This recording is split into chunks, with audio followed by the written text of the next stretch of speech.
этого камина вся началась моя творческая печная работа, печная жизнь.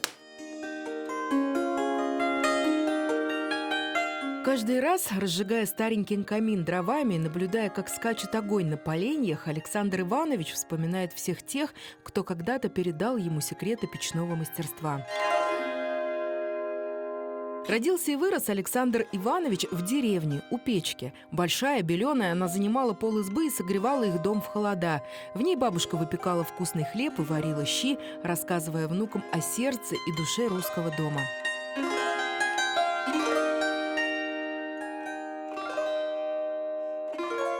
У меня бабушка Прасковья Петровна, она прожила 90 лет, ровесница того века была, 1900 года рождения.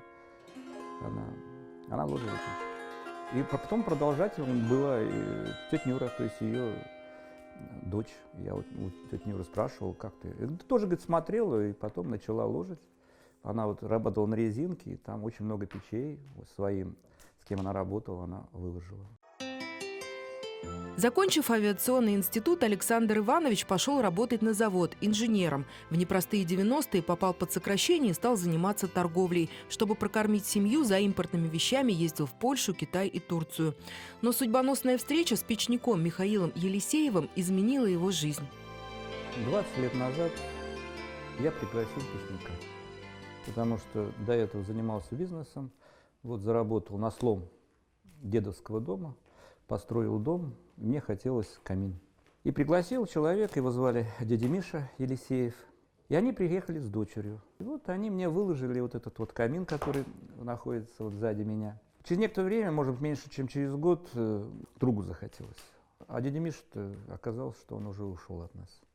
И друг сказал, ну что, говорит, давай выкладывай, ты же видел, ты же знаешь, ты же умеешь. Ну что, я начал смотреть на свой камин, каждый вечер залазю в свой камин, прям головой туда, и стараюсь повторить то же самое. И вот с этого дело и началось.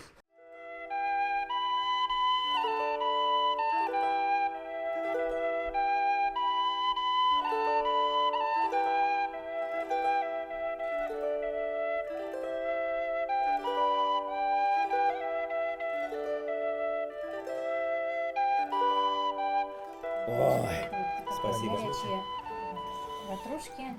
Ой, как оно, как пышные какие, теплые. Неужели из нашей печи, Вань? Да, прям Очень хочется и вкусно. хочется.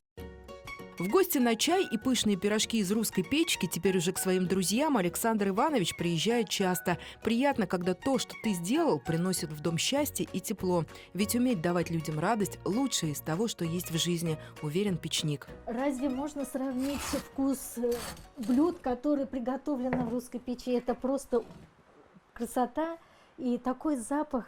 Прям вспоминаешь детство, когда бывали в деревне у своих родителей, у родных и близких. Вот.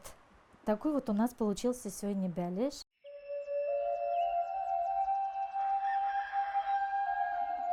Невозможно представить себе избу в русской деревне без печки, которую без преувеличения можно назвать душой любого русского дома. Приготовить, обогреть жилище, помыться, затеять стирку, выспаться на теплушке, оставить до утра теплые щи – все это русская печка. Русская печь до XIII века была курной, то есть без трубы. Топили такие печи по-черному, копоть оседала на дверях и потолке.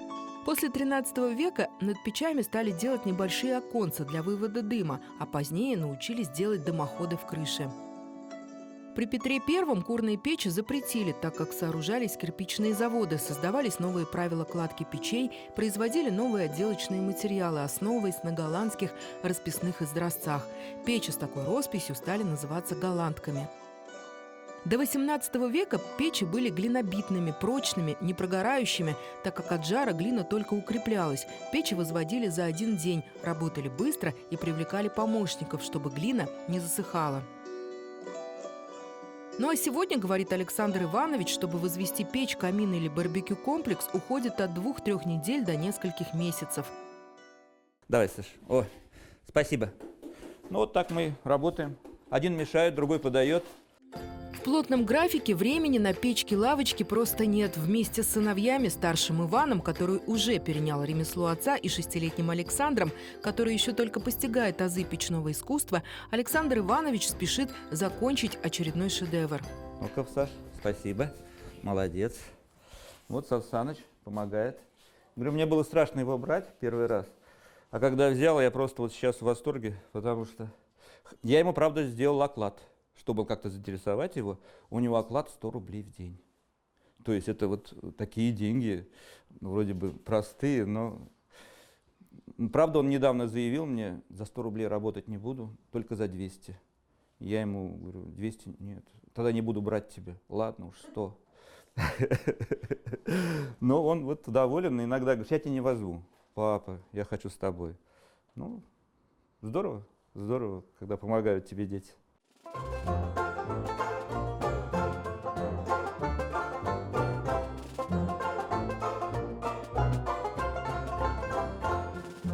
Один кирпич за другим, аккуратно и не торопясь. Каждый ряд, каждый угол, говорит Александр Иванович, должен быть идеально ровным. Какие инструменты мы применяем?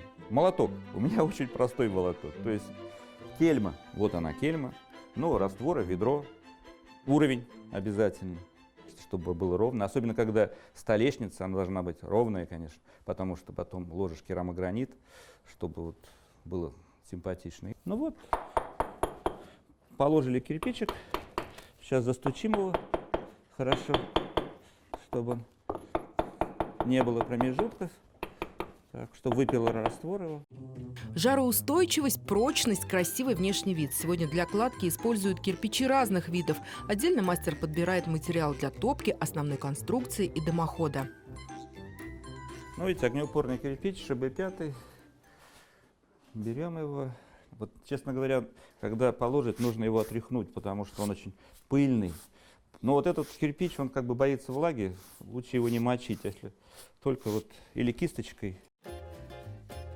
Только на первый взгляд может показаться, что сложить печь – дело нехитрое. Помимо оригинальной кладки приходится подбирать и соответствующий материал, самим обтачивать кирпичи нужной формы, говорит мастер.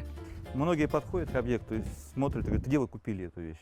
Я объясняю, что нигде не купили, это все квадратный кирпич, то есть обычный кирпич, и мы вот из них принимаем, ну, делаем, вытачиваем болгаркой или приспособление к болгарке.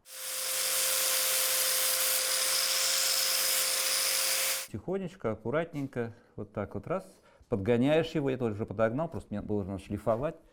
И вот так вот мы его устанавливаем, смотрим, нормально, все хорошо вроде бы. Без законов физики в нашем деле никуда, говорит Александр Федоров. Печник должен знать, как движется воздух и дым в дымоходе. Накапливается и распределяется тепло. Дым поднимается наверх. И вот он здесь, например, он должен подниматься, и чтобы ничего ему не препятствовало. Вот эти, чтобы углы, он об углы не ударялся, надо их сглаживать, эти углы. Здесь закон, опять же, в печном деле. Вот красный кирпич, он не должен быть точеной частью к дыму, потому что он быстро изнашивается. Отлично. Смотрим. Хорошо, очень красиво получился. Каждая его работа неповторима. Он не рисует чертежей и схем, а все свои проекты держит в голове.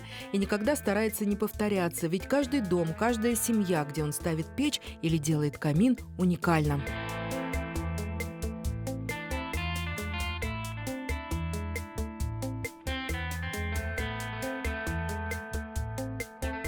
В последнее время вот очень многие заказывают русские печи, там татарские, башкирские, это не имеет значения, ну, русские печи. То есть мы же северный народ, как бы. Поэтому для нас вот этот очаг в доме, то есть аккумулятор тепла, это же здорово. И вот очень многие люди заказывают просто русскую печь. Конечно, не ту, которая вот там мазанка. Стараются декорировать, чтобы была декорированная печь. И потом мне присылают по WhatsApp вот то, что они пекут. Это просто спасибо им. И себе тоже спасибо, что им выложил. Они довольны, и я доволен. Влюбленный в свое дело, в свою профессию. На протяжении долгих 20 лет Александр Федоров дарит тепло людям, веря, что с каждой поставленной печкой или сделанным камином любви, счастья и радости в домах станет в разы больше. Мне очень приятно, по окончанию работы я пытаюсь сам затопить камин. И чтобы заказчик был рядом, затопишь и смотришь на него. Видишь, что он рад. и становится на душе так приятно. Вот ради этих моментов, по сути, мы и работаем.